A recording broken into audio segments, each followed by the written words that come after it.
Azərbaycan özünün dediyim kimi ət və ət məhsullarına olan tələbatını ödəyə bilmir.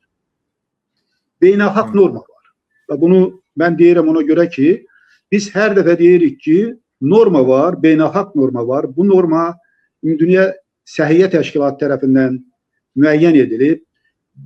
FAO, yəni BMT-nin Ərzaq və Kənd Təsərrüfatı İdarəsi təsdiq edib.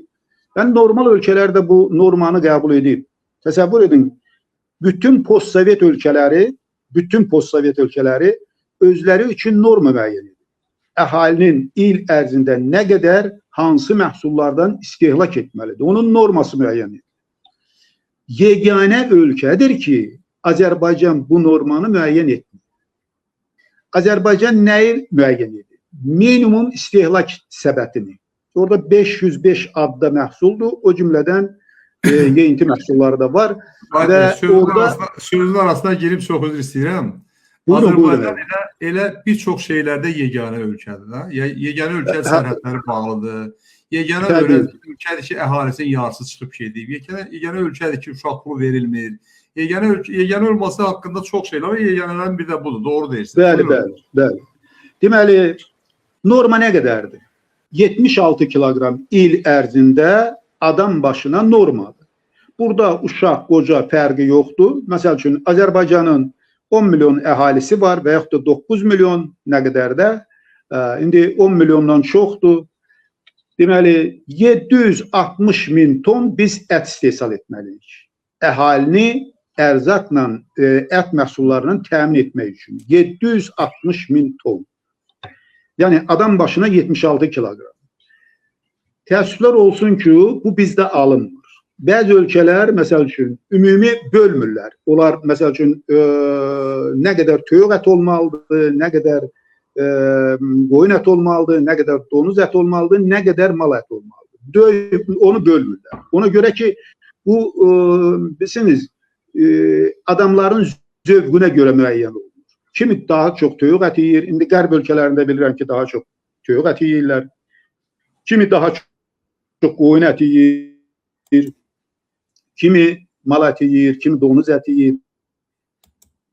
Yəni, insanların zövqünə görə. Adam başına il ərzində 76 kiloqram ət istehsal edilməlidir ki, Azərbaycan digər ölkələrdən asılıdır. Azərbaycan nə qədər istehsal? 1000 ton istehsal edir. Bu da adam başına 37,5 kiloqram deməkdir. Biz yarıdan da azını təmin edirik. Bu haradasa 48%'dir. 48%'dir. Mən onu hesablamışım, deyəcəm bu dəqiqə. 49%. 49%. Yəni biz yalnız yarısını təmin edirik. İndi bir hissəsi də ithal olunur. İthalla bir yerdə biz 45 kiloqram ət istehlak edirik. 45 kiloqram. Təsəvvür edin. Məsəl üçün, Rusiya 78 kiloqram istehlak edir. 76 kiloqram normadır, 78 kiloqram istehlak edir. Qazaxıstan 76 normadır, 78 istehlak edir. Belarus ümumiyyətlə normanı az müəyyən edib, təxminən deməli, hardasa 70 kiloqram müəyyən edib. Amma istehlak edir 130 kiloqram adam başına. Yəni, normadan daha çox, özləri müəyyən etdiyi normadan. Və çox təəssüflər olsun ki, Azərbaycan yenə axırda qalır adam başına ət istehlakına görə. O da 45 kiloqram ki var, ithalla bir yerdə biz həm daxili istehsal, həm də ithal. Bu, qonşu ölkələrlə müqayisə olunası deyil. Məsəl üçün, Ermənistan bizdən 20 kiloqram daha çox istehlak edir. Onlarda 65 kiloqram adam başına. Nümunə üçün deyirəm. Yəni, normaya uyğun əgər biz ət istehsal etsək, birincisi, ətin qiyməti hamı üçün əl çatan olur. İkincisi də biz bir o qədər xaricdən ət ithal etmərik. Mənşəyi məlum deyil bizim üçün. Deyirlər. Məsəl üçün, Monqolistandan gətirirlər. Monqolların öz qaydası var da, kəsimi necə həyata keçirirlər. O bizimkindən uyğun gəlmir. Ona görə də Monqolistan ətini alanlar şikayətlənir ki, dadı da elə deyil, ətdə də spesifik iyi var. Yəni iyi də xoşa gəlmir. Baxmayaraq ki, 12 manatdan satırlar kilosunu Monqolistandan gələn ətin. Təsəvvür edin. Quzu ətini də deyək ki, toğlu ətini. Amma yerli heyvanın əti 22-23 manata satılır. Daha çox o 22-23 manata alırlar ona görə ki, o təzə, yaxşı kəsilmiş ətdir.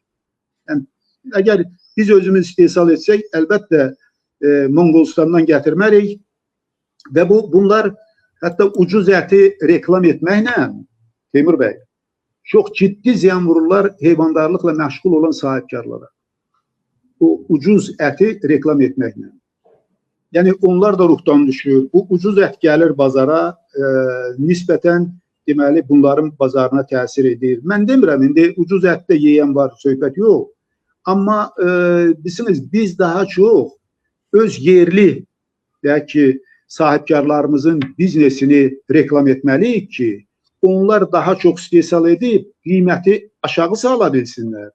Və ölkədə də ətə olan tələbatın əsas hissəsi daxili istehsal hesabına başa gəlsin. Belə olmasa biz gələcəkdə özümüzü ətlə nəinki indikindən də aşağı olacaq. Mən sizə əmin edirəm, nümunə deyəcəm, misallar deyəcəm. Bugün dünyada ət istehsalından bağlı çox ciddi problem yaranır. Bu nə ilə bağlı? Bu qlobal istiləşmənin yaratdığı problemlərdir. O ərazilərdə ki, əvvəllər otlaq idi, ondan sonra təbii dikənə əraziləri idi. İndi orada ot örtüyündən məhrum olub həmin örüş əraziləri. Məsəl üçün, Yeni Zelandiya dünya bazarına, qlobal bazara ən böyük həcmdə, ən çox həcmdə ət ixrac edən, ət çıxaran, dünya bazarına ət çıxaran bir ölkədir. Xüsusən qoyun əti.